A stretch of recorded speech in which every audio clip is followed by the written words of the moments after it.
Good afternoon, honorable members, and welcome to all of you who have logged into the virtual mini plenary session. There will now be an opportunity for silent prayer or meditation.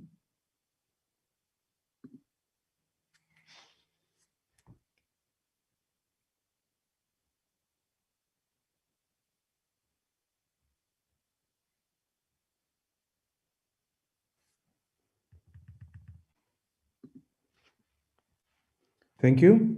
Honorable members, before we proceed, I would like to remind you that the virtual mini plenary is deemed to be in the precincts of Parliament, and it constitutes a meeting of the National Assembly for debating purposes only. In addition to the rules of virtual sittings, the rules of the National Assembly, including the rules of debate, will apply. Members enjoy the same powers and privileges that apply in a sitting of the National Assembly. Members should equally note that anything said on this platform is deemed to have been said in the House, and it may be ruled upon. All members who have logged in shall be considered to be present and are requested to mute their microphones and only unmute when they are recognized to speak. The microphones are very sensitive and it will pick up noise which may disturb the attention of other members or the speaker who's busy addressing this mini plenary. When recognized to speak, please unmute your microphone and connect your video. Members may make use of the icons on the bar at the bottom of their screens, which has an option that allows a member to put up his or her hand to raise a point of order. The Secretariat will assist me in identifying such members. When using the virtual system, members are urged to refrain and desist from making unnecessary points of order. We shall now proceed to the order, which is debate on vote number 17, Higher Education and Training Appropriation Bill. I now recognize the Honourable Minister of Higher Education and Training. The Honourable Minister. Honourable House Chairperson, Honourable Members, Cabinet colleagues present, Deputy Minister of Higher Education, Science and Innovation, Honorable Bhuti Manamela, members of the Portfolio Committee on Higher Education, Science and Technology, led by Honorable Chairperson Mr. Philip Mapulani, Director General of the Department, Chairpersons and CEOs of the entities, heads of our post-school organizations and institutions, officials of the Department of Higher Education and Training, trade union and student leaders, those joining us from our various electronic platforms, ladies and gentlemen and comrades. This marks our third budget of the Department of Higher Education and Training since we commenced with the 6th Democratic Parliament. I would like to once more pass my sincere condolences to all those in our sector who lost relatives, colleagues, and friends due to the COVID-19 pandemic. As a sector, we also had a tumultuous period recently facing the challenge of COVID-19, including a calamitous event recently at the University of Cape Town, where an uncontrollable fire destroyed the repository of the Backlog collection of recorded stories and notebooks of early colonialist engagements with the Kham and Kun Cape San people of the mid-19th century, as well as the loss of original copies of pioneering publications like isiXhosa newspapers, Imvo Zabansundu. In heritage terms, this is a catastrophic blow to all of us. One of the challenges we continue to confront also is the scourge and another pandemic, that of gender-based violence and femicide. I'm pleased to say again, Honorable Chair and Honorable Members, that in July last year, I published in the Government Gazette the policy framework to address gender-based violence in the post-school education and training sector. This, of course, must be translated into practical plans of action by each institution and its stakeholders so that we can together defeat this pandemic. Honorable House Chair and members, the post-school education and training sector, like the rest of our country, has been significantly affected by the COVID-19 pandemic. Since the beginning of this pandemic, our institutions have put in place health and safety protocols to ensure that we limit the spread of this virus in our PSET system. This work is coordinated by our higher health agency, which looks after health and wellness in our post-school sector. In March this year, I approved the strategy to support our intention also to expand our online learning effort within the sector. In addition, both my departments of science and innovation and the higher education and training are working together to establish a national open learning system that will provide online learning opportunities in the PSET system. The departments are also working to consider the ministerial task team report on the sectoral implications of the fourth industrial revolution, as well as looking at the implications of the report of the Presidential Commission on the Fourth Industrial Revolution for the post-school education and training sector.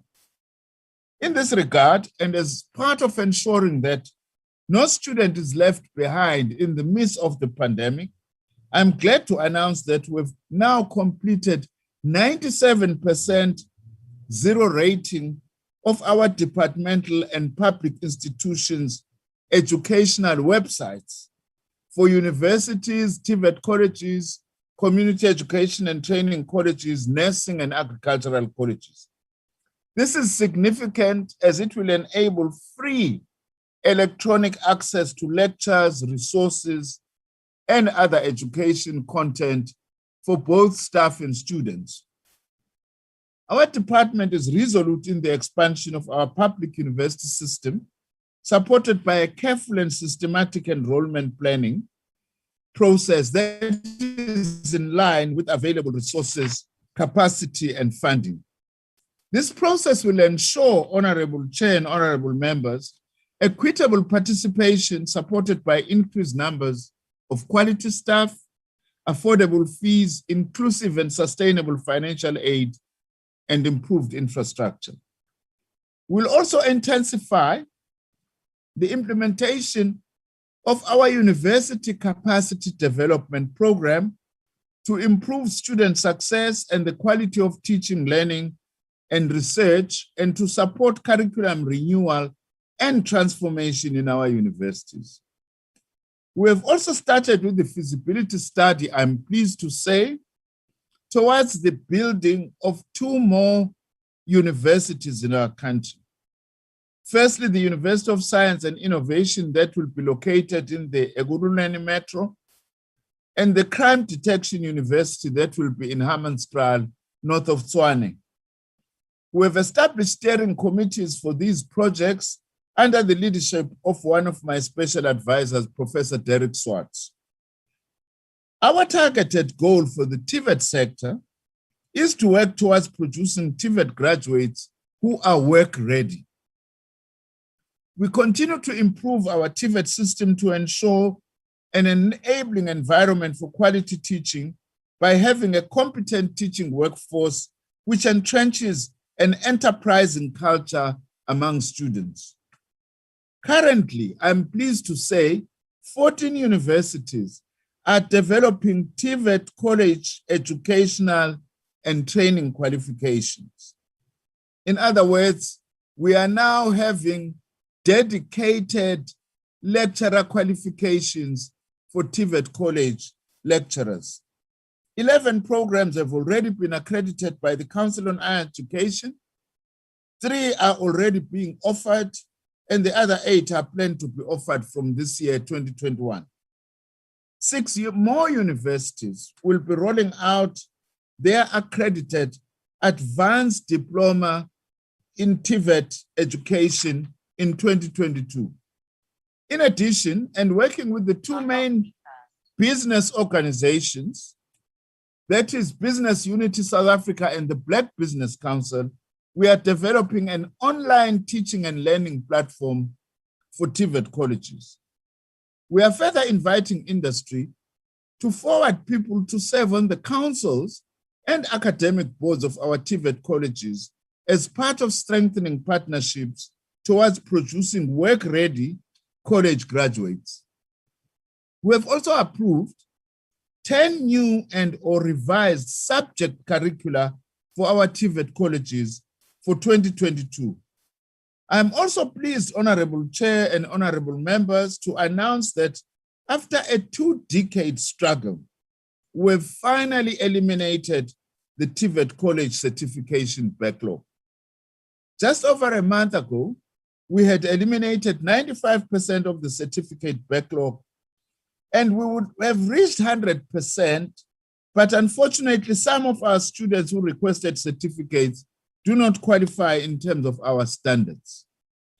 In the new recent examination cycle, we've certified students within the required 3-month turnaround time. In other words, we've set ourselves that within 3 months of finishing your course, you must get your certificates, and will henceforth maintain this level of service delivery and timely production of certificates. Most importantly, more than 90% of our Tivert College students are NSFAS funded, thus providing free higher education for children of the poor and working class in our colleges. To our detractors, we say, indeed, South Africa does have free higher education for the children of the working class and the poor. Honorable Chair and Honorable Members, the recently introduced Economic Reconstruction and Recovery Plan, as announced by our President Ramaphosa in October 2020, stresses skills development, science and innovation as not only critical in driving South Africa's economic reconstruction and recovery, but also key in sustaining it. In support of this initiative, we have developed a skills strategy to support government's effort to mitigate the impact of COVID-19 and the initiatives towards economic and social recovery. In this, we are guided by the list of scarce skills and those skills in demand, which I released late last year. The skills strategy will create a balance between the short and long-term skills needs of the country and ensure that our skills system is strengthened and together with its implementation. This strategy will target groups that are particularly seeking employment, those who are employed and require upskilling or reskilling programs, as well as those who will be selecting careers in occupations where there are skills shortages.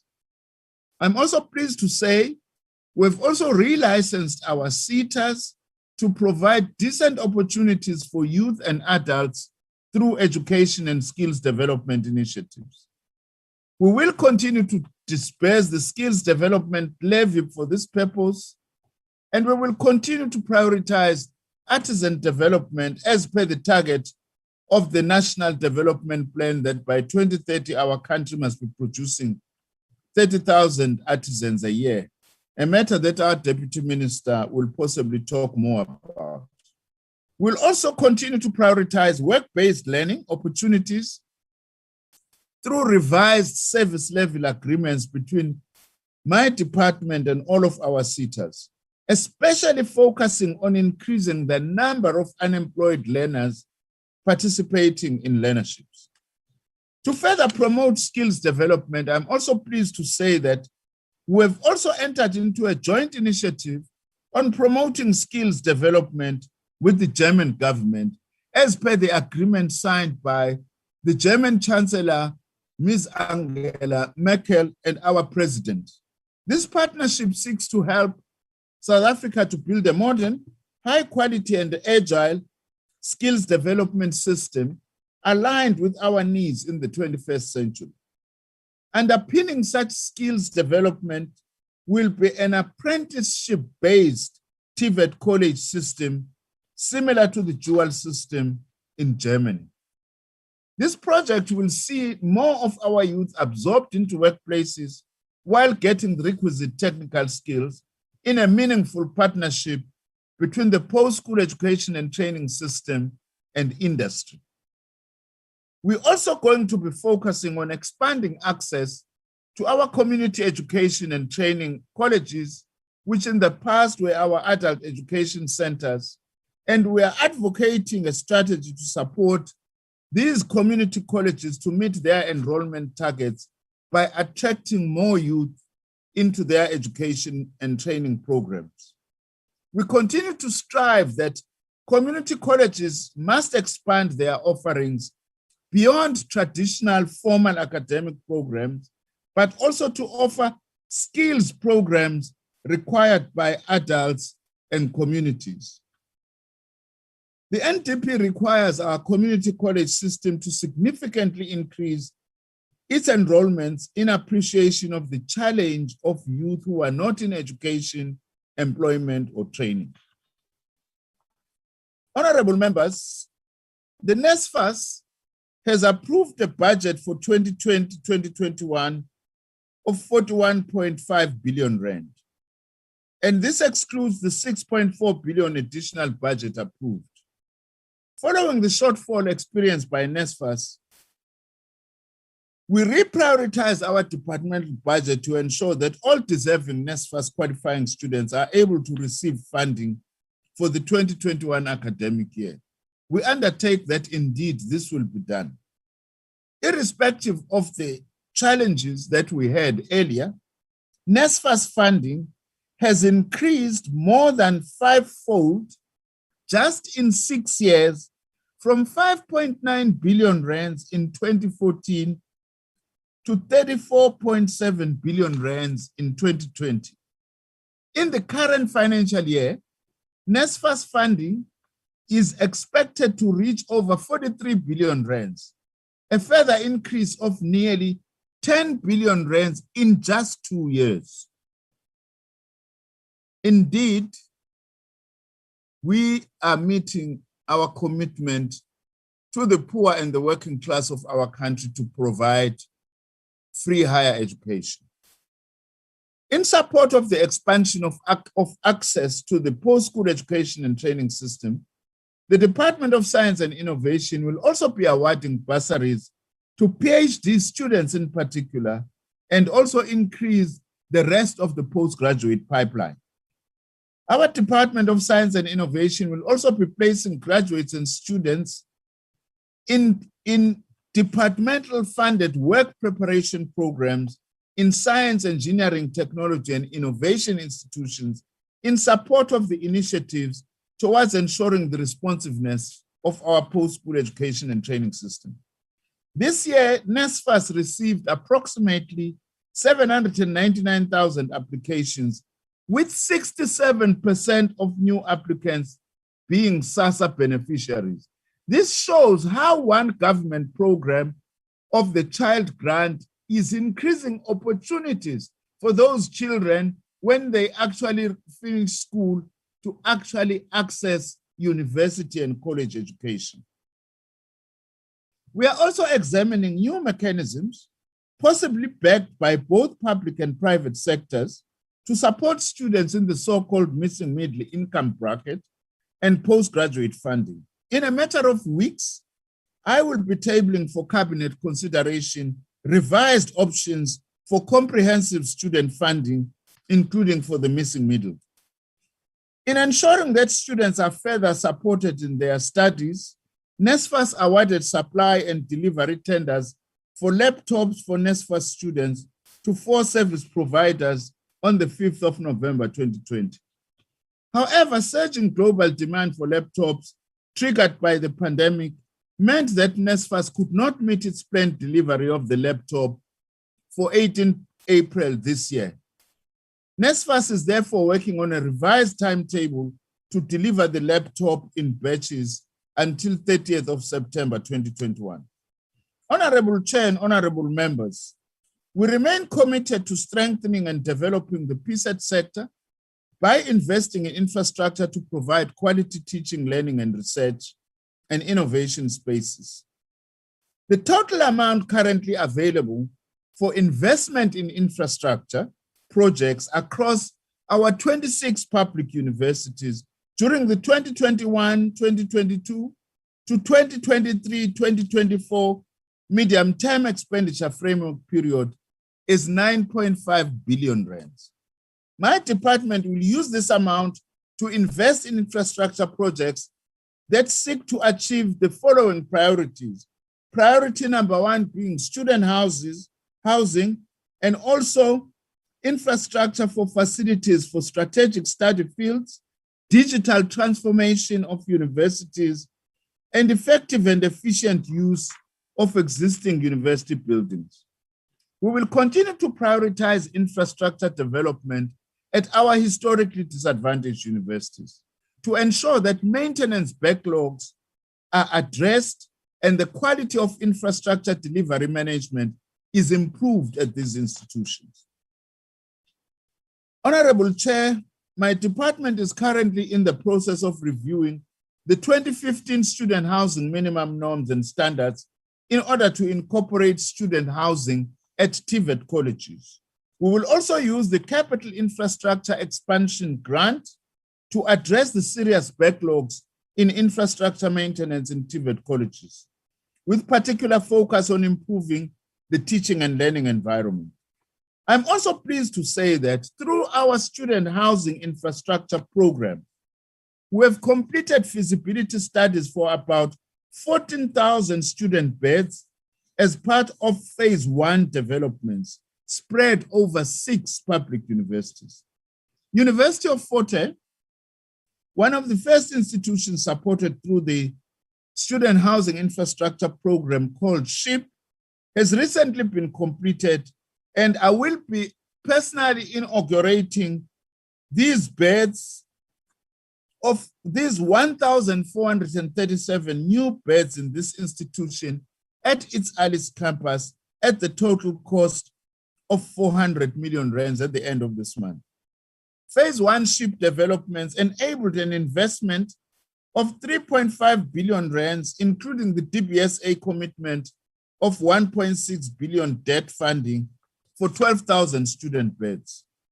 Phase 2 of student housing infrastructure project developments comprise of about 24,000 student beds that is made up of 12 institutions, which are 6 universities and 6 Tivert colleges in KwaZulu-Natal, Mpumalanga, Limpopo, Western Cape, Gauteng, Eastern Cape, and Free State provinces. Feasibility studies for these 12 institutions are underway and scheduled for completion by September this year, with construction of these 24,000 beds planned for the start of the year 2022. As part of its 2,000 student beds development, the Nelson Mandela University also completed 200 student beds for its George campus and currently is constructing 1,800 student beds at its main campus in Port Elizabeth. University of the Northwest and the Western Cape are currently under construction 2,700 and 1,700 student beds respectively. There are additional 5,500 student beds included in our student housing infrastructure project phase 1, targeted for the University of Limpopo and Sefako Makgato University. During this year, we will also be conducting comprehensive feasibility studies to determine the nature, scope, and location of new institution and new infrastructure. We are determined to tackle the problem of shortage of student housing. And later in the year, I will also be announcing plans until 2030, in line with the announcement that has been made by the President in the last 2 State of the Nation address. Honorable Chair and members, our budget has an annual average increase of 1.4% over the 2021 MTF. Therefore, our budget for this financial year stands at 115 billion rands, 596,868,000 rand. Indeed, the budget cuts, unfortunately, will slow down even faster movement in the expansion of post-school education and training. Honorable Chair and members, let me take this opportunity in conclusion to thank the Honorable President, the Deputy President, my cabinet colleagues, and our Deputy Minister Phuthi Manamela, the Chairperson of the Portfolio Committee and members of the Portfolio Committee for their support and guidance, albeit critical sometimes. I also would like to thank USAF, the principals organizations of Tivert colleges, the South African Union of Students, the South African Tivert College students of South Africa, and our trade unions for working with us through the ministerial task team to find collective solution to the challenges posed by COVID-19. Gratitude also goes to my dear wife, Pumelele, my staff in the ministry, and to the entire Executive Management Committee and staff of our Department of Higher Education and Training, the boards and executives of our entities, and everybody who contributed towards the achievement of our mandate as the department. This ANC government, under the ANC government leadership, we tabled this budget vote, Honorable Chairperson, and to say, Siyakuba. Thank you very much. Thank you, Honorable Minister. The next speaker is the Honorable Mapulane.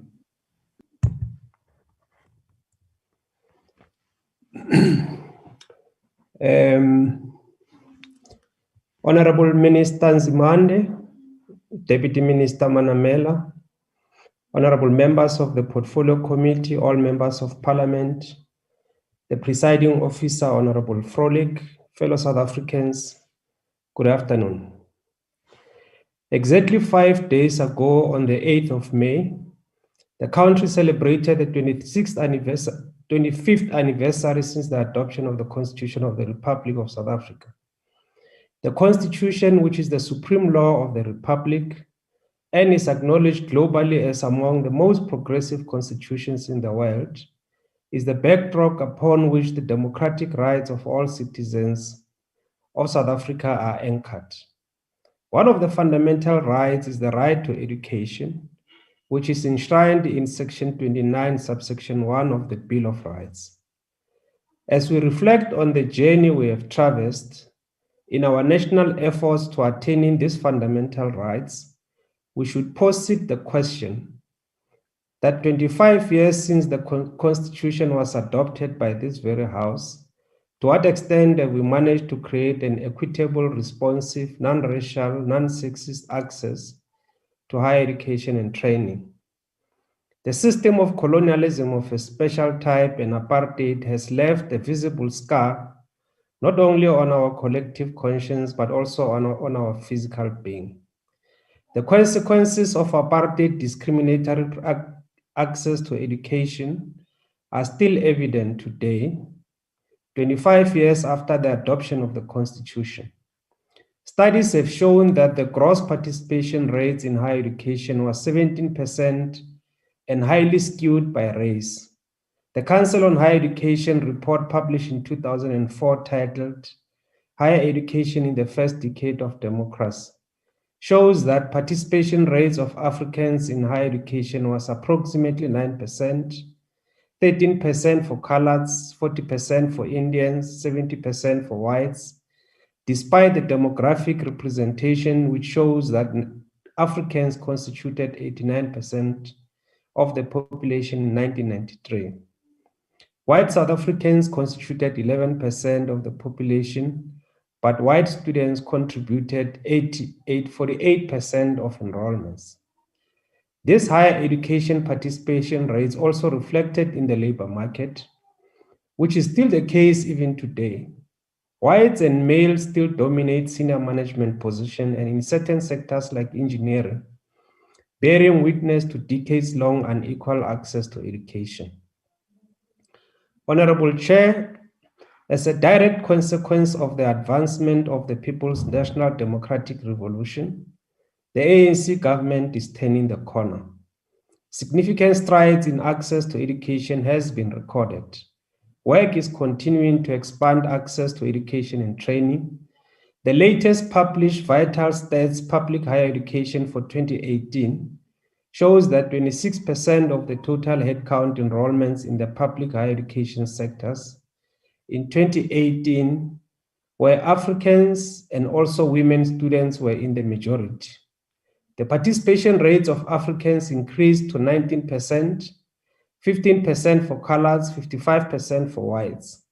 The participation rates for Africans, although it is still low, is increasing steadily. The democratic government is expanding access to higher education by, among others, the building of 2 fully fledged universities in the form of Mpumalanga and Solplak universities, and the 2 new ones which the minister has just announced, which are now at the feasibility stage. Honorable Chair, universities are key institutions in reaching our national developmental objectives. They are national assets whose management and governance is key if we are to fulfill their developmental objectives. The white paper on PSETs articulates a vision of a system governed by the principles of academic freedom, institutional autonomy, and public accountability. The white paper recognizes that these principles may at times conflict with one another. However, the white paper argues that there is no moral basis for using institutional autonomy as a pretext for resisting democratic change or in defense of mismanagement or governance failures. Institutional autonomy is therefore inextricably linked to public accountability. Recognizing these continuing debates, which are part of transformation of the university landscape, the Portfolio Committee will be convening a colloquium on institutional autonomy and public accountability on the 28th of May this year to further contribute towards the refinement of ours and that of the sector's understanding and application of these concepts. As we debate this budget vote, we do so amidst the challenges the country and indeed humanity as a whole has ever faced. National Treasury has estimated that COVID-19 pandemic will lead to 7.2% contraction in the gross domestic product in 2020. The PSET sector has not been spared the shocks and ravages of the COVID-19. The announcement of the 4-month skills development levies has seen a fall in revenue of approximately 6 billion of the SETAs and the National Skills Fund, which indirectly impacting also on the QCTO.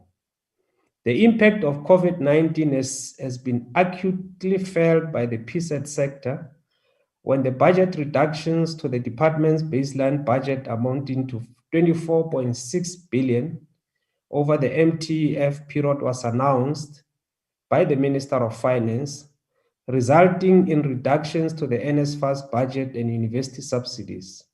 Cabinet had to approve the reallocation of funds from within the department in order to finance the budget shortfall of NSFAS.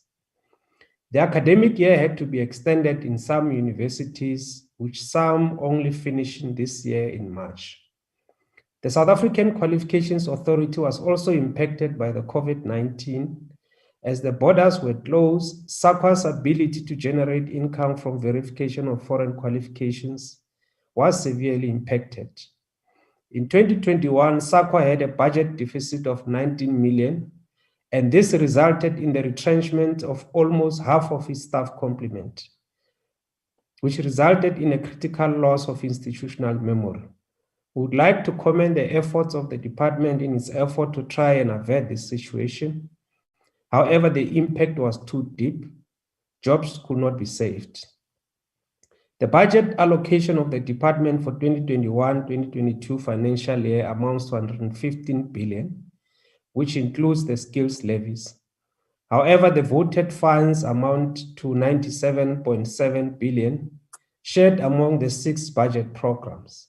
The bulk of the budget of the voted funds, which represent 86.6%, is apportioned to Program 3, University Education. University subsidies and the allocation to NSFAS to support access to education through student funding takes the bulk of this.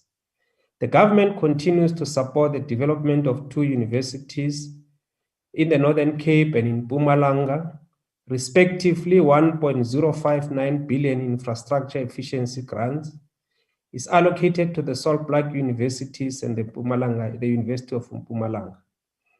The work of establishing the other two universities is continuing.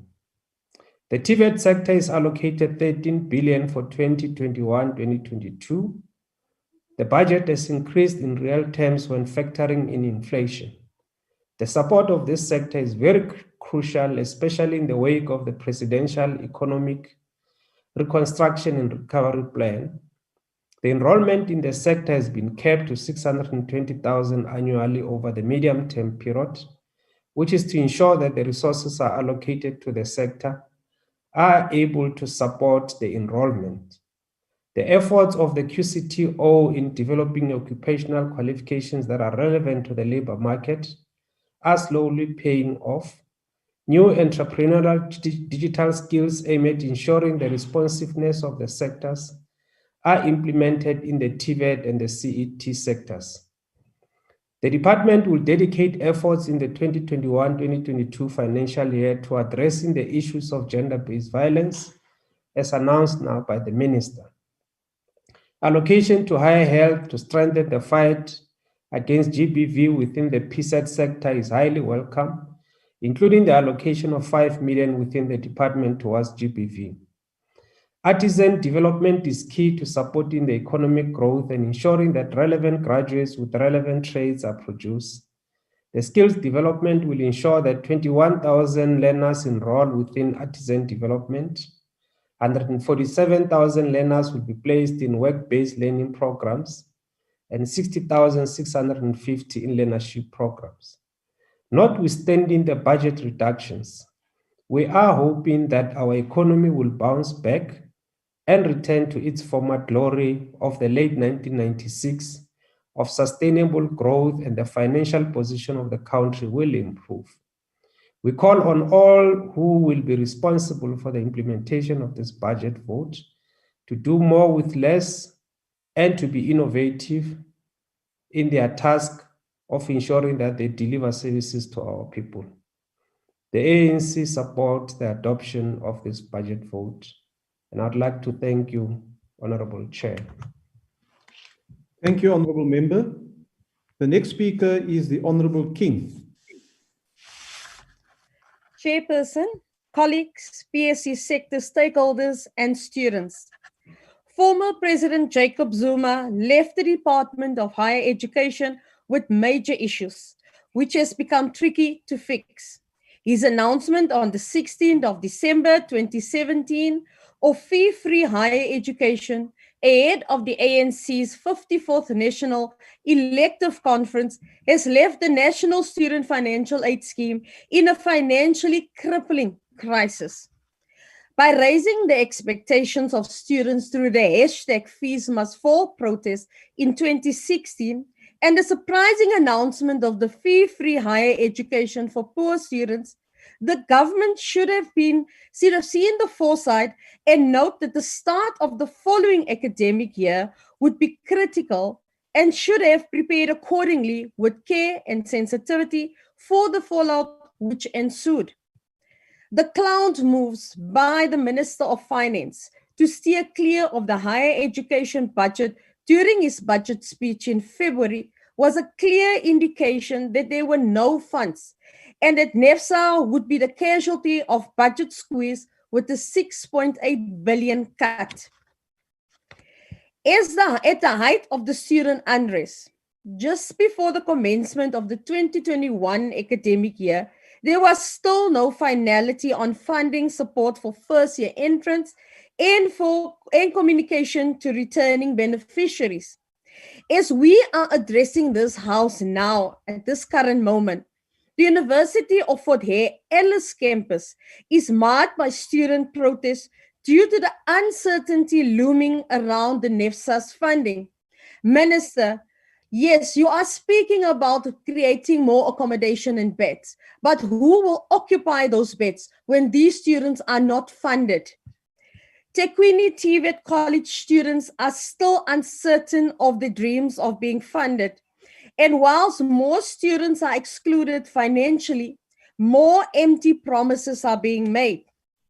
Section 29(1)(b) of the Constitution states, to further education, which the state, through reasonable measures, must make progressively available and accessible. This raises the question, is fee-free higher education feasible? Minister Nzimande, feasibility is not merely whether a project is affordable or doable, but according to the Oxford Dictionary, whether it is capable of being done and carried out or dealt with successfully in any way possible or practical. Many are motivated by idealism, political or economic philosophy, or desire to further human rights. And while we honor such motives, each proposal must in the end stand or fall by the degree of its practical application, Minister. Fee-free higher education, while in its generosity, does not fulfill the criteria of being sustainable. We warn the Minister that as the actual budget implications of the scheme emerge, student funding will once again become dangerously unsustainable, and universities and Tivert colleges will once again be plunged into violence and forced to take on the financial burden of students with media duress at its neck. The minister's duck and dive approach to addressing the student funding ultimately led to student protests at various institutions.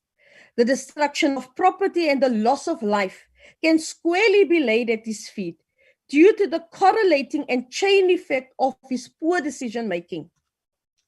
The ANC's policy of free education at institutions of higher learning has led to an unsustainable increase in NEFSA student funding, with 12.3 billion rand spent in 2017 to 38 billion rand spent in 2021 financial year. Which begs the question, Minister, at which point do universities have to make a decision on quality or quantity? A 2.49 billion rand cut to university subsidies and a 500 million rand reduction of Tivert infrastructure funding to fund NEFSA further exacerbate the funding crisis, where the missing middle remains excluded from the funding and where funding to those who do qualify is increasingly unreliable. Quantity over quality in the higher education sector takes center stage. With this policy, unfortunately, there will be limits. So what will the ANC promises look then? The National Commission of Higher Education report, as well as the Hare Commission report, identified the risk that without financial support, any progress achieved through public funding could be offset by inadequate and ad hoc financial aid policies that are not in line with institutional and tuition fee. Ironically, Minister, this is exactly what has happened with the Minister Nzimande's announcement of 4.7% tuition fee and 6.7% accommodation fee increases amidst budget shortfall of NEFSA. A decision will foresee more financial exclusion than financial inclusions. Minister Nzimande, you were there when NEFSA was nationalized into a kind of a state-owned enterprise with a bloated staff component and ballooning student debt. In 2009, Minister Nzimande seemingly implemented his cadre deployment plan through the appointment of a new CEO of NEFSA, thereby ensuring the deprofessionalization of NEFSA. NEFSA has been placed under two processes of administration. Minister Nzimande applauded their work and insisted it was a job well done. This is contrary to the Portfolio Committee on Higher Education's view and the Auditor General's review of the 2018 to 2020 financial years presented to the committee, which proved that the administration has the worst performance in years. While students are defunded from NEFSA, where the entity disregarding students' financial plight, the entity racked up 50 billion in irregular expenditure compared to 6.8 billion in 2019. To add insult to injury, evidence of syndicated fraud and corruption led to 440,000 ghost students being funded. NEFSA is in a tight financial position, yet they are making payments to invisible students, Minister. This is attributed to the failing ICT system of NEFSA, which is not fit for purpose to support their core operations.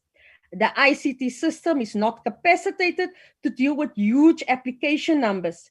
Technological challenges, data integrity, and integrating between disparate ICT systems resulted in data, system, and process deficiencies being carried over since 2018. The system is expensive to maintain, and supporting teams are based internationally, meaning foreign exchange differences have an impact on the cost of ICT support. The inability of NEFSA to procure and recruit local skills is laughable for an institution who funds students to obtain skills in demands in the job market. The challenges of NEFSA are a direct consequence of decisions taken by a rogue president, the ANC's political point scoring, and cadre deployment. The ultimate victims of this bad policy and bad legislation are the students and institutions of higher learning collectively, Minister. During my oversight visit at various institutions last month, it was evident how bad policy and decision-making is impacting institutions. Students raise concern about the cost of laptops and study materials are increasing, meaning that there now has to be a choice between either procuring study material or a laptop.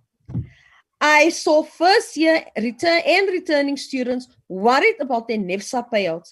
I spoke to pleading students studying postgraduate degrees, desperate for funding to secure a recognized qualification.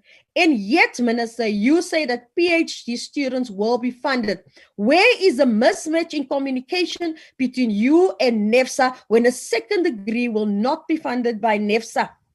Minister, during your busy schedule, have you taken time out to speak to female students of Umzinduzi Tivert College and Buffalo City College who were evicted by landlords due to NEFSA payments which did not come through? Have you spoken to the protesting students at Wusu and Wits who were regarded as criminals while they were protesting for student funding? These are the consequences of free fee higher education. A review of the funding model should take center stage to avoid policy uncertainty. A three-tiered system of bursary and loans should be introduced to ensure sustainability of NEFSA for future generations that will focus on giving students from low-income households the most comprehensive support, providing proportional assistance to those in the missing middle, and students from high-income households to be self-funded. The DA proposes a total review of the student funding model in optimizing funding to students by renaming the fund to the National Fund for Students, Minister, and bringing the NEFSA funding and the National Research Fund into the NSF fund to ensure most students secure income contingent loans converted into bursaries on good academic performance, which will be prepayable only when employment is secured at a specified income level as indicated by a higher commission. To mitigate skill shortage of critical skills and research output, funding should be geared towards students in these fields. The central application system of NEFSA should be abolished and applications should be taken up by university financial aid officers.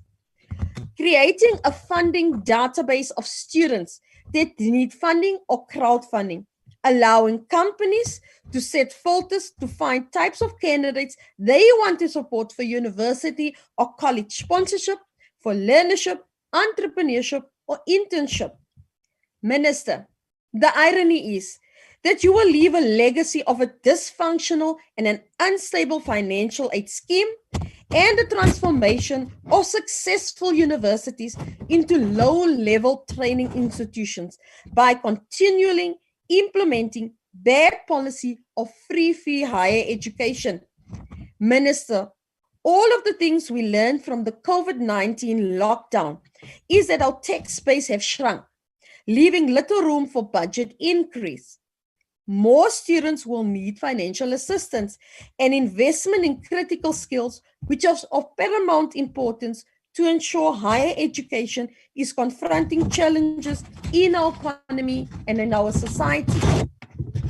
The government must realize that higher education is both a private and a public good, and the contribution towards its finances must be seen as an investment, Minister, instead of just being a mere expenditure. Minister Nzimande, students are waiting on NEFSA payouts, appeal outcomes, N+2 rule clarification, missing middle funding, and research credibility through postgraduate funding, which the cash-strapped NRF can't offer.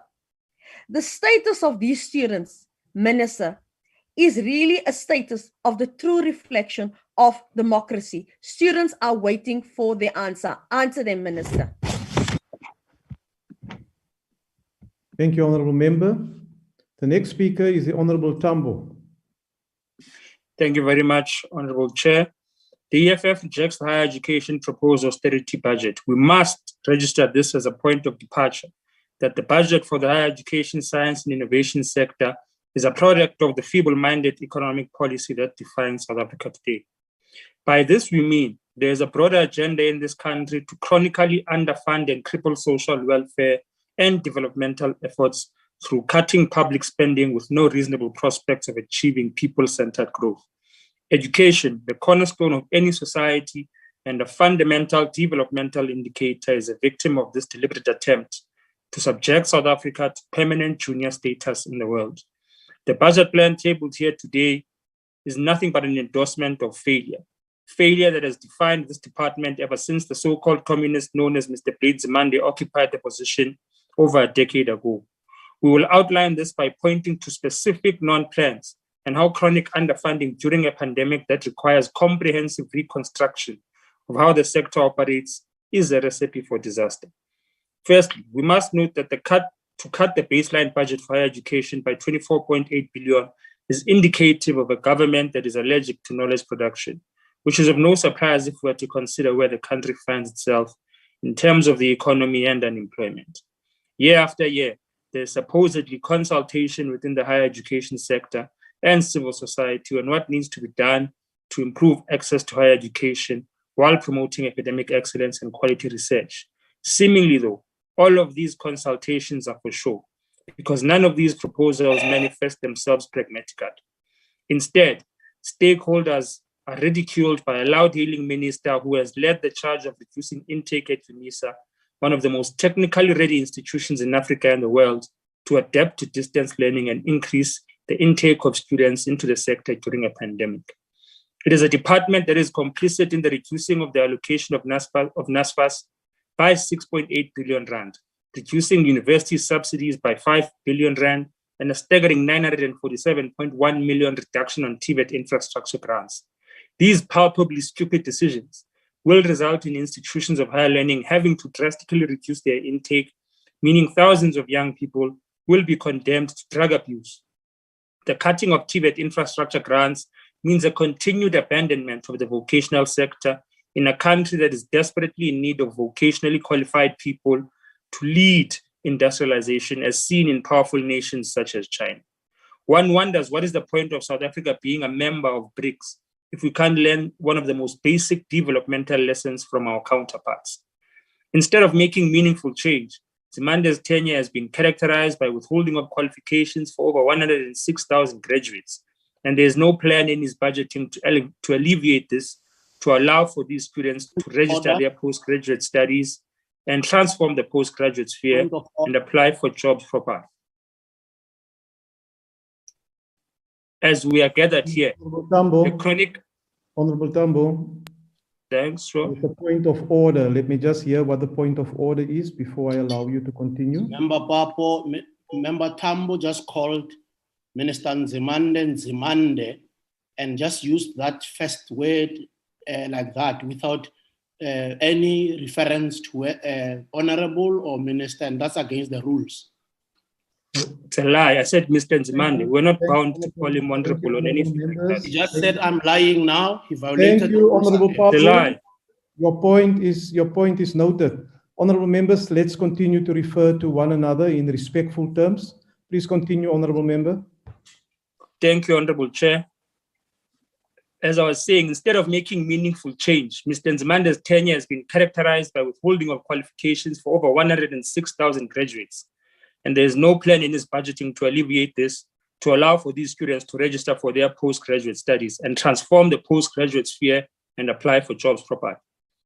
As we are gathered here, the chronic underfunding of the South African Qualifications Authority has led to massive retrenchments and the entity's incapacity. This will allow bogus institutions to scam our people without reprieve and diminish the outputs of our academic sector qualitatively. We are then left to seriously question, when constructing their budget, who exactly is this department considering? And what is it that justifies this department being regarded as one that exists to facilitate the interests of higher education, science, innovation, and technology? In their budgeting, there is no consideration of the need to make innovative and sophisticated contributions to science and innovation, further proving that this department is not worthy of the name that it holds. This is the department that is charged with developing South Africa's own research to transform the state pharmaceutical company into a vaccine-producing company, as per the very resolution of their own ruling party. Instead of doing this to ensure that we can develop our own vaccines and sophisticated medicine, it is a ruling party at war with itself and preoccupied with resolutions that are of no national consequence. It is no wonder that the Ketlapela pharmaceutical project is a shell of an initiative that has wasted money, because this government has never developed anything during its tenure. It is simply a budget for the sake of it, formulated to tick administrative boxes while institutions of higher learning collapse, awaiting disbursements of money supposedly budgeted for them fictitiously. It is a department defined by irregular expenditure, ghost employees, ghost students who receive monies as proxies of corrupt officials in the department. It is a department that has failed to regulate the procurement of private security militia on campuses that are paid millions to suppress genuine cries of students, harass them, beat them, and kill them. This is the very militia that would burn campuses to retain their corrupt tenders, acts that today one student, Lukanyo Mitanisi, has been wrongfully jailed for 5 years. Chair, to endorse this budget when we know it is nothing but a filing exercise would be to partake in a collective waste of time of the students, workers, lecturers, and all those involved in academia in this country. There needs to be a substantial increase in funding allocated to the sector, and this will not happen through dependency on foreign direct investments, loans from banks, or loans that come from the IMF and the World Bank that seek to recolonize the continent and South Africa. It will not happen through the privatizing of SOEs or blaming allocation of funding to SOEs and surrendering our capacity to private monopolies. And it will certainly not happen through austerity, which defines the character of our economy today. It is only through a decisive redirection of our wealth, through nationalizing of our minerals, the establishment of a state bank whose interests are controlled by a developmental state, that education can become a viable sector with correct budgeting measures. Outside of this, we are all engaged in a collective exercise of breathing hot air, and for this reason, the EFF rejects this budget. I thank you, Chair. Thank you, Honorable Member. The next speaker is the Honorable Ngumalu. Thank you, Chair. The success of this generation will be measured against their ability to respond to the global phenomena of their time. Their competence to participate in the race to industrialization and to respond to the demands of the fourth industrial revolution technologies, which all South Africans require for online learning and remote working. In light of this, the Department of Higher Education, Science and Technology plays a crucial role in equipping young people with the necessary tools to participate effectively in education and economic activities during the period of COVID-19. The creation of the competent workforce produced by various education and training centers aligns the economic reconstruction and recovery plan, the national skills development plan, the human resource development strategy, and more broadly, the national development plan. Therefore, matters concerning the budget vote number 17 are cross-cutting. The topic of education goes beyond the employment. The education of our people has to ensure that skills development aligns with the demands of the job market, so that issues of representativeness in economic activities are addressed. Education also speaks to creating a competent workforce and improving the state capacity. However, Honorable Chair, there are many still there are still shortfalls in implementing those provisions. First, the anticipated collaboration between the National Treasury and the Department on policy and funding options that will inform the medium-term budget statement is not even underway. This limits the potential for better coordinated on inputs or outputs which are required, particularly in taking multi-stakeholder approach to the response of COVID-19 impact. In addition to the above limitations, the Tivert budget, in keeping with the inflation rate, has decreased, while the infrastructure efficiency grant is projected to decrease by 168 million in the 2023-2024 academic year. In the context of COVID-19, reducing the infrastructure grant efficiency grant may have implications on adopting the strategic 4IR strategies and technologies which have become indispensable in the area of online learning and remote working. Furthermore, owing to COVID-19 and ensuring socio-economic crisis, the department's 5-year strategic plan was revised. Targets in the number of the students enrollment at Tivert colleges were reduced to 90,000, whereas the number of students enrolled at CET colleges were reduced by over 166,000. Even though this adjustment had the prospect of enhancing substantive outputs rather than quantity, on the other hand, the exclusion of 250 students in total will affect students from previous disadvantaged groups the most. On the other hand, this measure will reinforce existing inequalities in our country as a result. Now, on this budget, Chair, concerns remain around the governance of funds and accountability. The government-wide monitoring evaluation needs to protect our democracy and further the future of the youth by ensuring that funds are reserved for education and training purposes. Their future are not misused for personal gain through corrupt practices. While the IFP supports the private-public partnership in line with improving the quality of life of all South Africans, the responsibility is on the state to protect learners within the education system from very high residence fees as this increased student debt, which threaten to reverse efforts towards inclusivity in education. The provision of effective community-driven and relevant education, training and development program is a focal point of the IFP Reconstruction and Social Development Policy. The declining subsidies for education affect the ability to create a competent workforce, which is one of the tenets of the National Development Plan 2030. To conclude, my party supports this budget in the hope that the above concerns will be addressed with efficiency so that South Africa's future through youth is not jeopardized. Thank you, Chair. Thank you, Honourable Member. The next speaker is the Honourable Boshoff. Honourable House Chair, today we debate one of the biggest and most important votes because it funds a post-school education and training sector, which is important because whatever our basic education system does, it does not prepare children for the world of work. South Africa has a sophisticated economy which needs skilled labour, skilled artisans in industry and construction, but also in beauty, innovative engineers, expert scientists in human, natural and commercial disciplines, lawyers specializing in different fields, management experts, qualified people in every trade and profession conceivable. But people are not only qualified, they are also educated. Qualification content is definable and presented in textbooks and study material. Education, on the other hand, is evasive. It can be outlined and formulated in outcomes envisaged, but much of it happens in the sideshows, discussions in classes, residences, student associations, holiday jobs, all form part of the education. Also the way in which studies are funded. And funding is what the budget is about. Since 2018, this department has been implementing a policy of free education for the poor and working class. Funding for NSFAS had to double from around 10 billion in 2017-18 to nearly 20 billion the following year, to around 40 billion in this budget. The department as such, on the other hand, could not be allocated the 123 billion envisaged in last year's budget, nor even the 116.8 billion budgeted for last year, but only some 115.6 billion rand.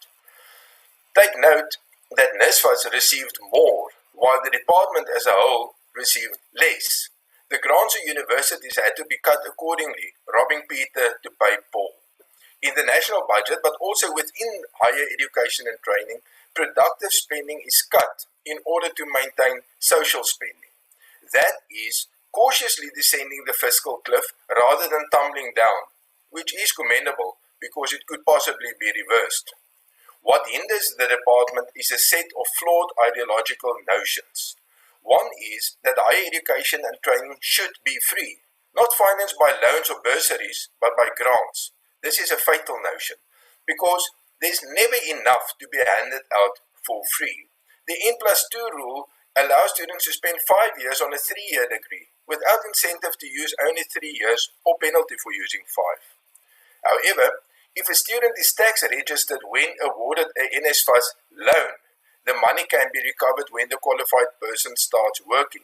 It can even solve the problem of the missing middle, who currently earn too much for NSFAS and too little to pay themselves. Another flawed notion is to solve problems by centralization of management. Therefore, we have 26 universities with 59 campuses and 50 Tivert colleges with some 240 campuses. This creates a divide between learning institutions and their communities. This notion does not translate into good educational practice either. The opposing notion of a close tie between an educational institution and the community it serves is also prevalent. In the Portfolio Committee, issues pertaining the Sefako Makgato University of Health Sciences had been discussed a number of days. Several stakeholders proudly declared what a privilege it is for them to be involved in the education and betterment of, and I quote, the black child coming from the communities where we come from, close quote. I welcome this notion. Dit is die idee, nie meer, die ideaal, wat tot instellings soos Akademia, Soltech en Bo-Karoo opleiding lei. Nadat belasting betaal is, waarmee eens Afrikaanse universiteite verengels word, en waarmee NSFAS toelaag gefinansier word, dra mense uit hierdie missing middel by om eerste klas hoër onderwysinstellings te skep. En dan betaal hulle self hulle kinders se klasgelde. Daardie studente betoog nie en brand nie, want vir hulle is dit 'n voorreg om in hulle eie taal opgevoed en opgeleid te word. Hulle respekteer hulle akademiese seniors. So bou mense hele tegniese college met die geld wat Gauteng gebruik het om skole wat leeg gestaan het skoon te maak. On the positive side, in this department, very capable officials work extremely hard to make the state-sponsored system work. The Portfolio Committee works hard to hold institutions to account, and the Minister is obviously serious about his work. But the ideological foundation is flawed. Die VF+ stem dus teen die begroting. Baie dankie. Thank you, Honourable Member. The next speaker will be the Honourable Deputy Minister of Higher Education, Science and Innovation, the Honourable Deputy Minister.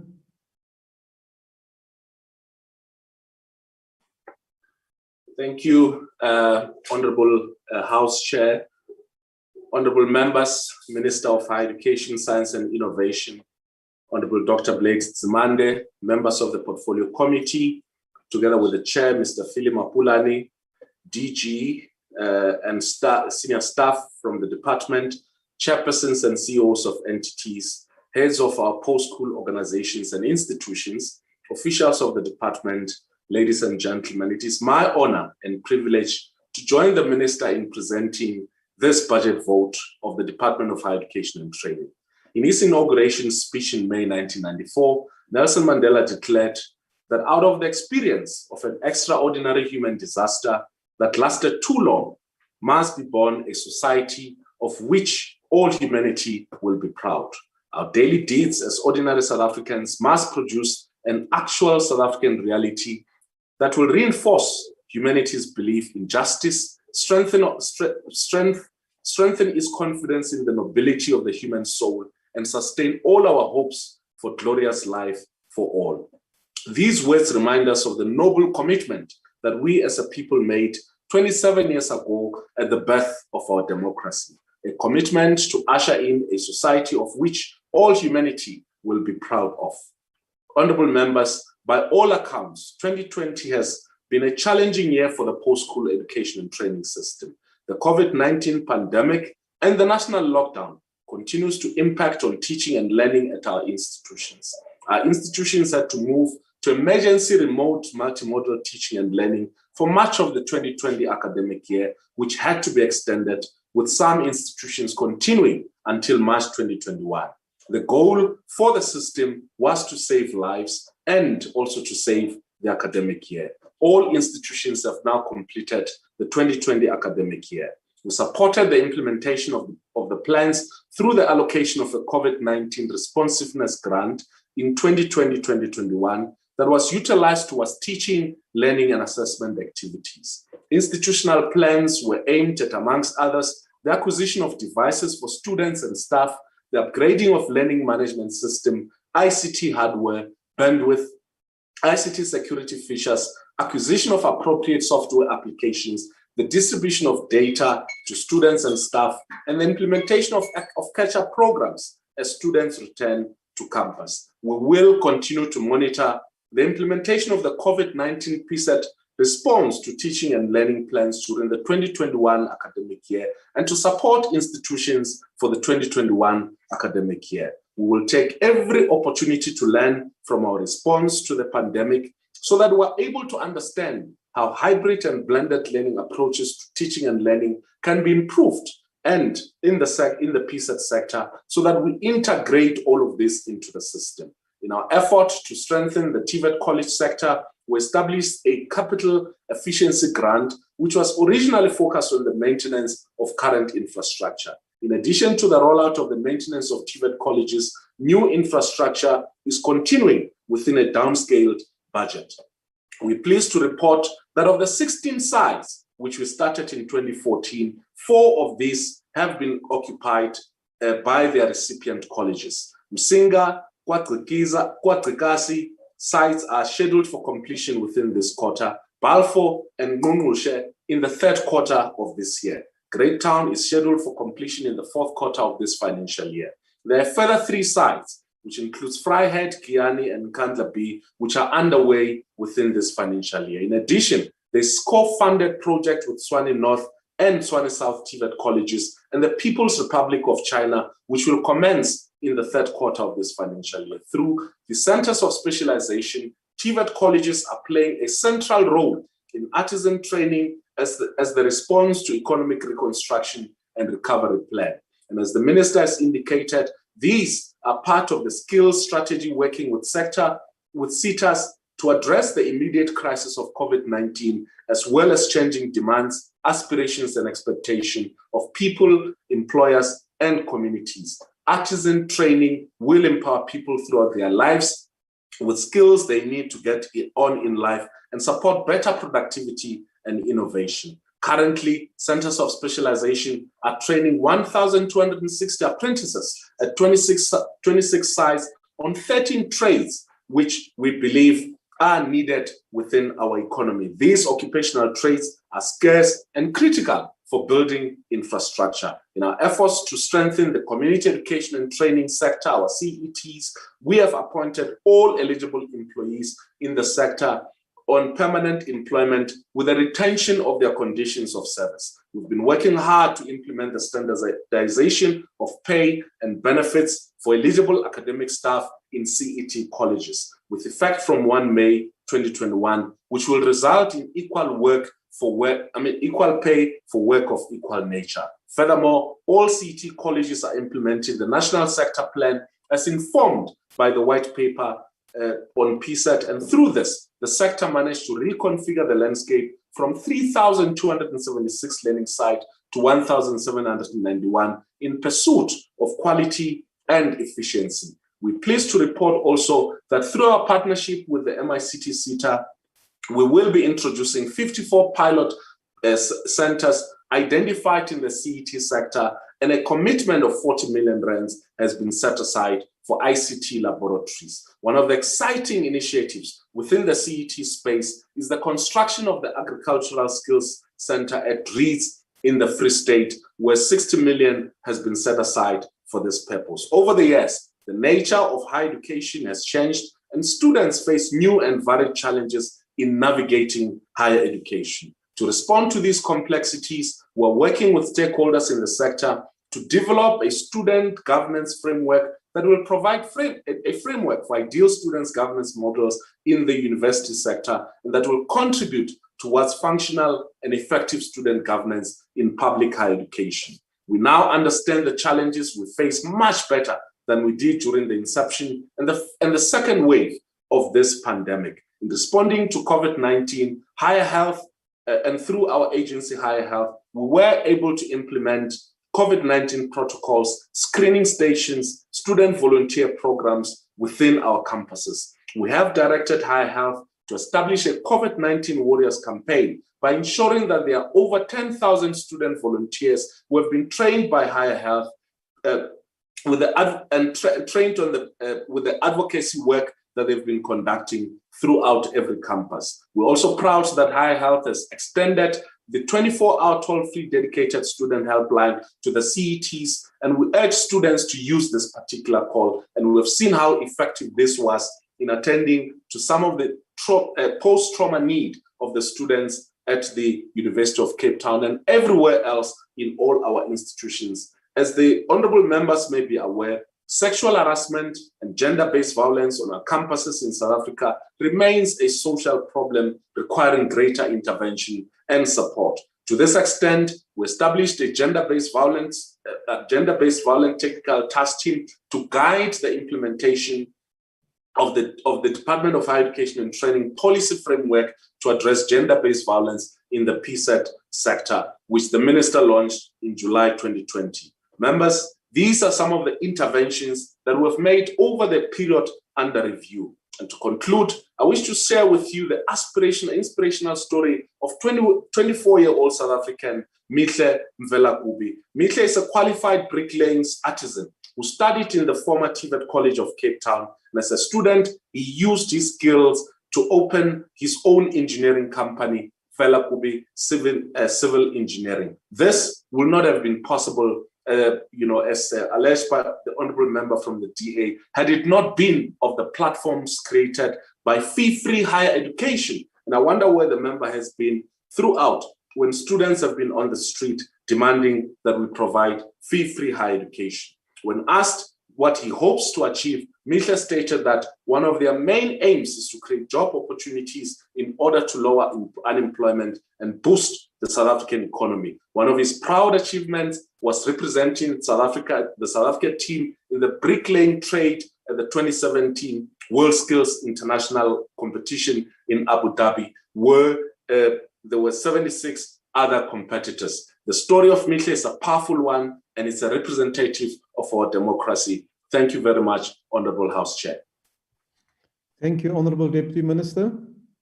I now invite the Honorable Jantjie, who will preside over the rest of this mini plenary, as he will introduce the next speaker. The Honorable Jantjie. Thank you, Honorable House Chair. I now invite Honorable Sukas. Thank you, Honorable Chair. The department notes in its report that the sector has been impacted by the economic downturn which preceded COVID.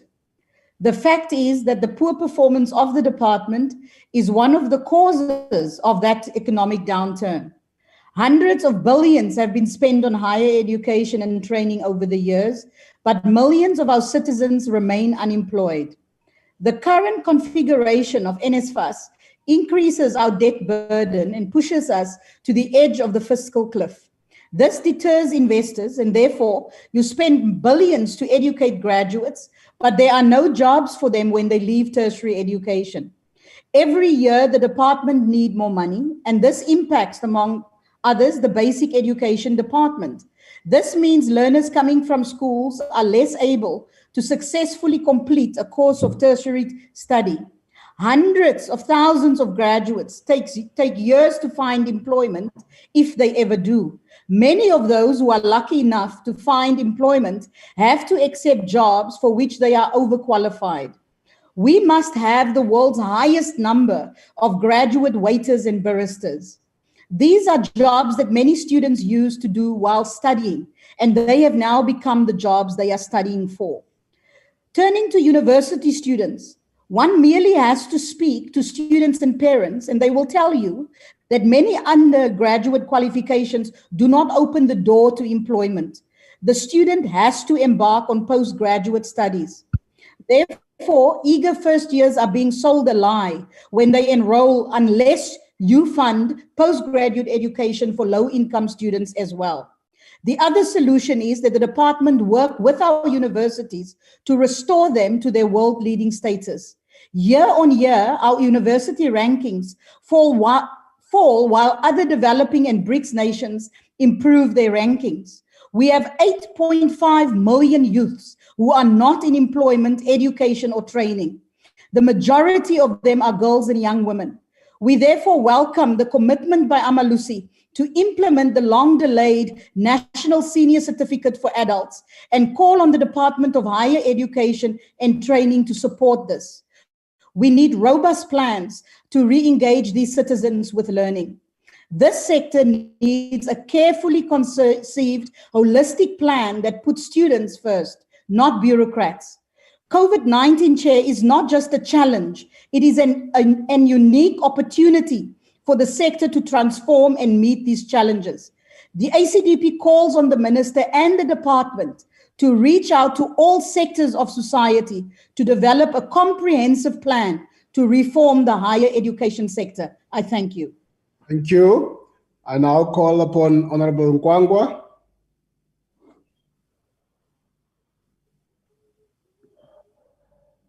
Honorable Nkwangwa from the UDM. Agako. The ATM. The ATM. I now invite Honorable Mananiso from the African National Congress.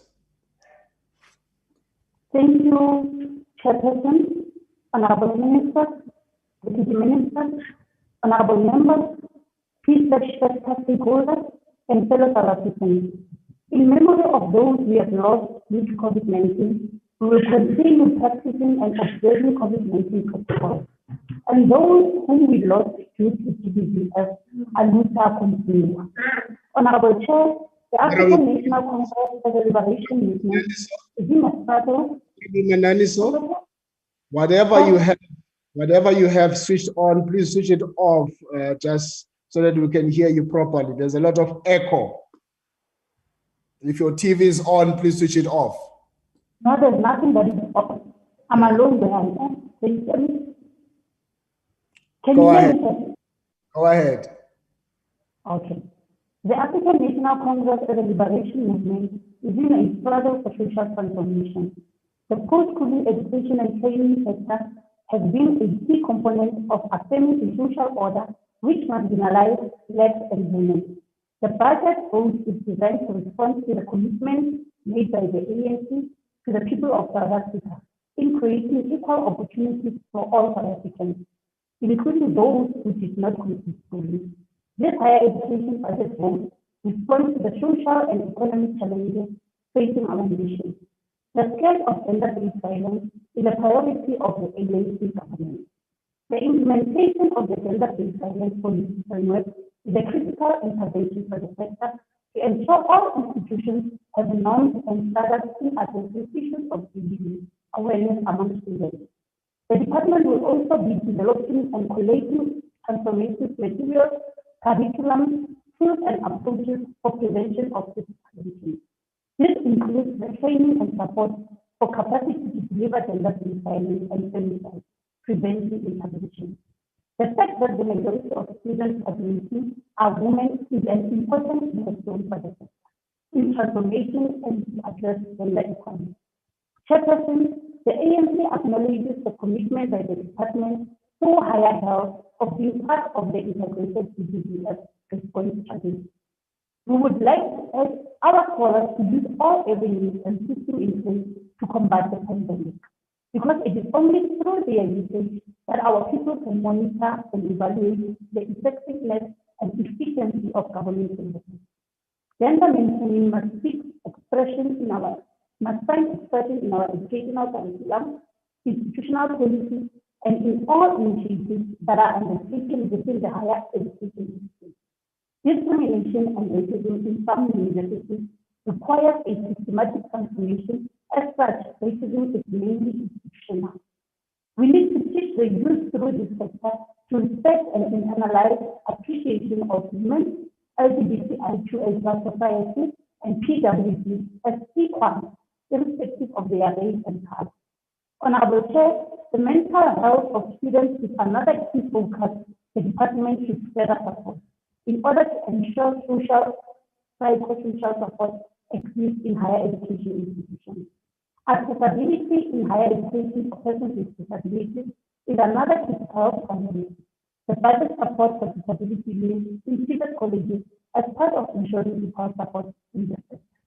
Honorable Chair, the persistent challenge in our society is poverty, inequality, and unemployment. This is part of the sectoral integrated responsive approach of GBDF. GBDF is a societal problem and we all need to play our part. Honorable Chair and honorable members, community education training colleges provide a developmental opportunity to the youth and adults to further their skills development and training, which will enable them to find economic opportunities through the different programs implemented in the CET colleges. This budget vote increases the support for the community education training from 163.9 million in the previous year to 219.3 million in the current budget vote of 2021. This is a positive development to expand and improve the quality of CET colleges, which are important to empower and scale the people. This includes the introduction of digital and entrepreneurial skills programs, and to provide support and guide CET colleges to meet their enrollment targets to attract more young people. For the current financial year, the department annual performance event set a target in accrediting 54 community learning centers by the financial year end. The changing world and the era of the fourth industrial revolution will require people to have digital skills.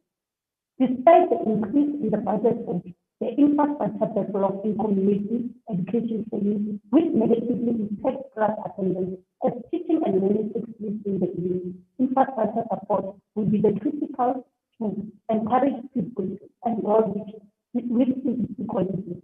Chairperson, a weakness in supporting community education and training colleges is due to the lack of publicity on its enrollment and awareness in communities. Like the universities and Tivert colleges participation profiling, also CET should be commented. National competence over CET should also have local mechanisms at a regional level to support CET colleges.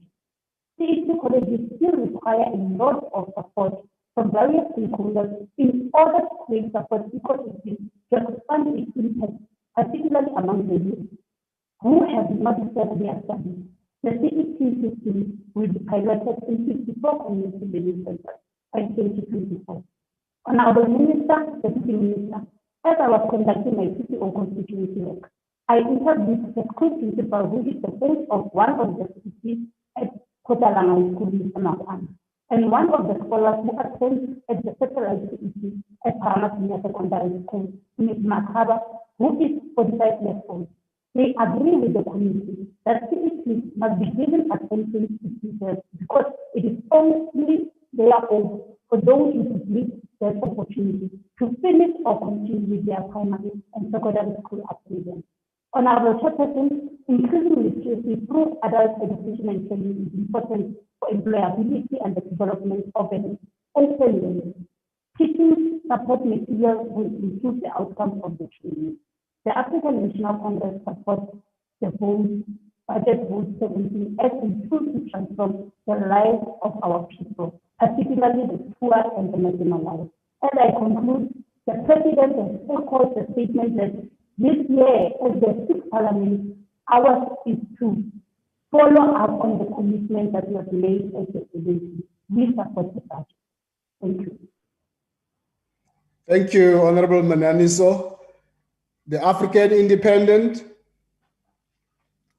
COPE, the PAC, Al-Jama,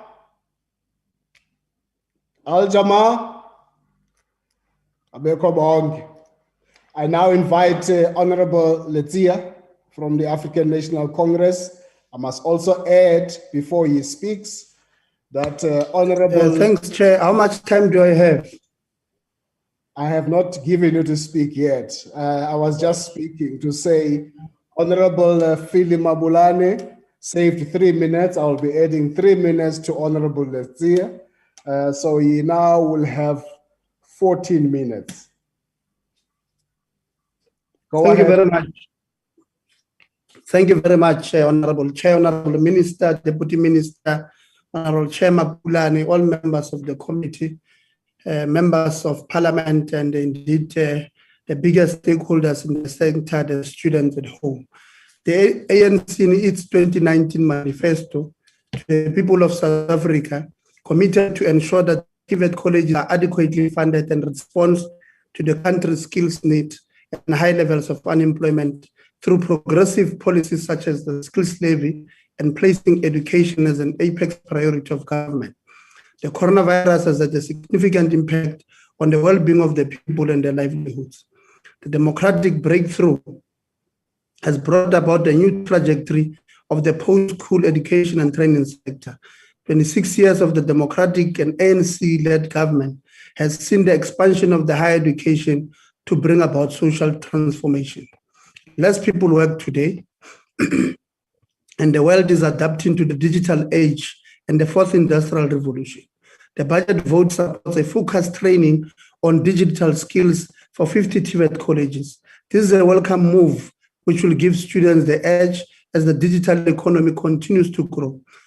Our reliance on the digital platforms for trade, learning, leisure, and communication, and many other functions necessitate this focus by the department. The coronavirus pandemic has demonstrated how digital skills and technological developments are becoming central in business processes and the economy in general. Whilst the fourth industrial revolution can lead to a loss of jobs in various industries when industries begin to introduce artificial intelligence and automation of production, new opportunities in industries will also develop, and the curriculum of the Tivert sector should adapt to these changing conditions. Failure to adapt or training and curriculum will result in leaving many workers behind. This brings about a change in the needs of the labor market as institutions and business also adapt to the changes. Technical and vocational education and training colleges plays a critical role in expanding skills development, which support the economy and productive sectors of the economy. The budget vote of 2021 has an incremental increase for the Tivert sector program as illustrated by the Deputy Minister from just over 12.6 billion to just over 13 billion. This increase signifies a continued commitment by government to support skills development. One of the major successes of the Tivert College program is its link with the workplaces in various industries. This relation and learning and training link has increased the exposure of students to transition to the workplace with no difficulties. The 2021 budget votes responds to challenges in our society today of unemployment through the establishment of 14 entrepreneurship hubs for Tivert students so that they can be actively involved in the economy and for their own self-sustenance. Our economy requires a focus in entrepreneurship as we have been experiencing a low economic growth with increasing unemployment, particularly amongst the youth. The creativity amongst the youth requires such interventions to support innovation and business development. The target and support to place 35% eligible students in workplaces for experimental learning is important to ensure training for workplace opportunities through such interventions. The private sector and all workplaces are critical in expanding skills development opportunities. It is important to note, honorable members, that the fiscal policy framework fiscal consolidation, while necessary to cap the debt, has impacted government spending into the PZ sector. Infrastructure development is a key pillar of the economic reconstruction and recovery plan. One of the challenges which require support is the capacity and capability of implementation of infrastructure projects. The inability to spend, which was the case even before COVID-19, requires monitoring to ensure that the backlog in infrastructure development in colleges is pivotal. The Tivert Infrastructure and Efficiency Grant has decreased to about 714 million from 1 billion in the 2019 budget vote. The construction sector is pivotal in the infrastructure project, and it creates more work opportunities for the youth. Due to expanded access to higher education, investment in student housing has not been equal to the growth within the sector. This has resulted in a student housing backlog, which mainly affect the poor. And we're happy, Minister, that you are even opening one now, but the slow pace there needs to be addressed. The scarcity of student accommodation has increased the cost of student accommodation, creating a financial constraint for those who are from the middle and the poor, whilst this also increases the cost for NSFAS when providing financial aid for the two I've just mentioned. Through the Student Housing Infrastructure Program, the department should encourage private investment and an increase of public investment in the student housing sector to ensure equitability or equitable access for all. The backlog on certification has been an issue we've been raising consistently with the department as part of our oversight. Welcome the target of reaching 100% within this financial year, including those who would have finished 3 months earlier, as the minister would have alluded earlier on. This success in this regard will enable many young people to apply for different work opportunities and in entrepreneurial endeavors. CETA are another important entities which provide skills and development for many South Africans. The Decade of an Artisan program has yielded good outcomes, with the 2021 year target being 19,500 artisans found competent and 21,500 learners entering artisanal programs. The 30,650 learnership opportunities and 103,750 work-based learning reflect the contribution of the Skills Fund in contributing to the human capability development of the country, as the chair of the Portfolio Committee will have advised. The result of increasing support for Tivert colleges and sector education and training authority have developed an effective ecosystem which harnesses skills development activities in the workplace. This is a critical area in order to develop a national labor capacity to grow the economy and to produce the goods and services required for socio-economic development. Addressing the inequality within the PSET sector and ensuring that Tiverts are institutions of choice will require strengthening of their governance structures and systems to ensure quality infrastructure development and expanding the training networks to increase the number of learners getting skills development opportunities. Social transformation is about equipping the people with the skills and support for them to liberate themselves and live to their full potential. Now, let's address a few things that we believe are important. The DA spoke for 13 minutes. The only thing they spoke about was how feasible or not feasible is fee-free education. And we're going to tell you why they would have spent so much time deliberating on one principle, on one fact called fee-free education. First, we must understand who they represent. The DA do not represent the poor of the poor. They are not worried if the poor of the poor in Ngobo, the poor of the poor in Kutsong Township, the poor of the poor in Bali Township in Maritzburg do not go to school. They are not worried about those. In fact, it is possibly their program to make sure that majority of our people don't access a higher education. They represent those who have the means, money, to pay for themselves to go to university. They spent 13 minutes telling us that fee-free education must be abolished. We must introduce loans for who? For people who, as they exit the university space, they still have homes, they still have parents, they still have families to also feed. So they believe in a system that believes in black people, being slaves forever. Honorable King also correctly states that we moved from 12.3 billion funding for NSFAS in 2017 to 38 billion. But instead of saying, let's celebrate that the department has done so well, has created space for many of our black people to go to school, to access skills, to access higher education. No, she does not concentrate on that. She speaks about how bad that is for everybody else. But maybe, if we understand what they stand for, we will not be surprised by that.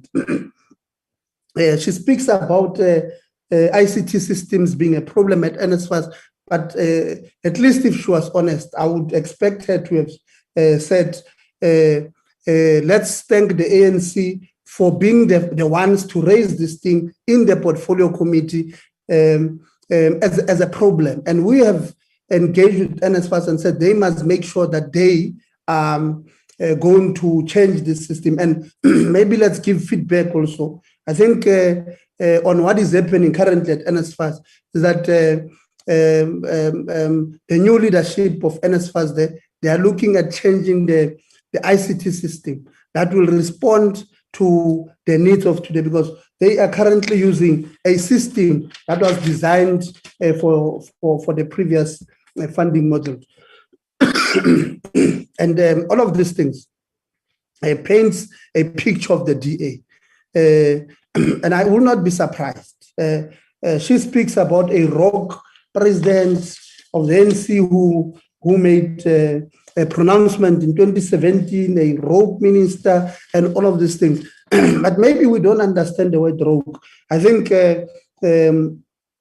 but I'm not surprised because Honorable King represents a party, a political party in parliament that is led by the president of that party. Is a self-confessed racist, a person who says racism, apartheid, they were good for the betterment of this country. So I will not be surprised by what she's been saying. Now, thank the IFP for supporting the budget. EFF, again, hypocrisy. Honorable Tambo comes here, says, no, why do you close Tivert colleges, take them into remote learning and all of those, whereas it is them. When lockdown started in South Africa, they were very vocal, making noise everywhere. No, close down schools. Hey, close down universities. I mean, really, it means these people are saying, let's close down everything. Let's not have education in this country until COVID is done. And then they will also come and criticize the government. That is just hypocrisy. Freedom Front Plus, Honorable Boshoff, I think one part that you keep missing, and we're going to be patient with you so that because you do this every time when you are in the public gallery. You are saying we must close universities that teaches in Afrikaans. That is never what we said. We said we must open them. We must not have a system like you're having now in Orania where you want to teach only Afrikaans. We are saying let's open for everybody. Let's be together. Bring English ones there. Bring Zulu ones in that Stellenbosch, even in that university that you are building there. In Pretoria, let's bring everybody. I mean, what is this thing of segregation? We've moved away from that thing. Lastly, to ACDP, sometimes I think the advice I would give to her is that sometimes when you don't have anything to add, I think you could have just behaved like other parties now, Honorable Kwankwa and others, just pass. I mean, you took 3 minutes and said nothing. Having said that, Siyakuba Smanga, the ANC support this budget vote because this is a tool to change the lives of the poor, particularly the marginalized, creating equal opportunity for all South Africans, as affirmed in the Freedom Charter, that the doors of learning and culture shall be open for all. Thank you very much, Chairperson. Thank you, Honorable Letzia. I now invite the Honorable Minister. Thank you very much, Honorable House Chair. Let me take this opportunity to thank all those who supported this budget, starting with my ANC comrades, the chair, Comrade Mapulane, Comrade Mananiso, and Comrade Letsia, as well as to Honorable Numalo of the IFP for the support. Siyabonga Zwit. Just a few points, maybe in conclusion. I would like to welcome the issues that Honorable Mapulane is raising, the issue, for instance, of the Black women and Black academics in South Africa and so on. And indeed, one agrees that that still remains one of our biggest tasks. As I normally say, the challenge facing our higher education sector, at the heart of it, is the necessity to transform the patriarchal, gender, and racialized relations of knowledge production. Some call it decolonization, others call it building people's education for people's power. But at the heart of it is to transform relations of knowledge production. We welcome the support we often get from the Portfolio Committee in implementing this goal of the African National Congress through this government. Just also very briefly, I would like to say that to Honorable King, I think that Honorable Letsie has done very well to expose sometimes the hypocrisy in the ranks of the opposition. So I'm not going to repeat his eloquent response. But sometimes I get a sense Honorable King is attacking NSFAS just because it's not privatized. Also, it's wrong to say NSFAS was nationalized. NSFAS, forever, right from its inception, it was a state system to assist poor and working class students. So DA is more all the time talking for everything to be put into the hands of the private sector. I wonder how you feel about the fact that this government gave banks 200 billion rands to support small business, mainly Black business. They only spend 75 billion rands. That's the private sector for you sometimes when it comes to matters of this nature. Honorable Tambo, it's unfortunate you have got such an honorable surname, but you are the opposite of the Tambo we know very well in the African National Congress in particular. I just want to say that, yes, we have challenges with Tivert colleges, but we have also achieved a lot as our Deputy Minister was articulating. Between 2010 and 2013, we introduced NSFAS for the first time in Tivert colleges. We doubled the intake within that period. As the Deputy Minister was saying, we're developing centers of specialization, and we are introducing, as I was saying, lecturer training and seeking to bring a closer relationship between our Tivert colleges and industry. Yes, be critical, but it's good to be critical if also you notice positive things that are actually being done. Honorable Boshoff, just to add to what Honorable Letsie was saying, all what we are trying to do simply, which sometimes we hope that someone like yourself, you would support. We are doing what the Afrikaner governors of yesteryear did in uplifting poor whites in South Africa. The only difference, the two differences is that we are doing this for everybody rather than for a section of the South African population, focusing especially on those who are oppressed. And secondly, we are not doing this by oppressing anybody else. So that is what we are doing. We would have thought that someone like yourself, you will understand the importance of uplifting the poor, that in doing so, we are not wanting to destroy the system, but our system can be strong if it is able to actually support the poor and the working class. Honorable Sekers, we do support poor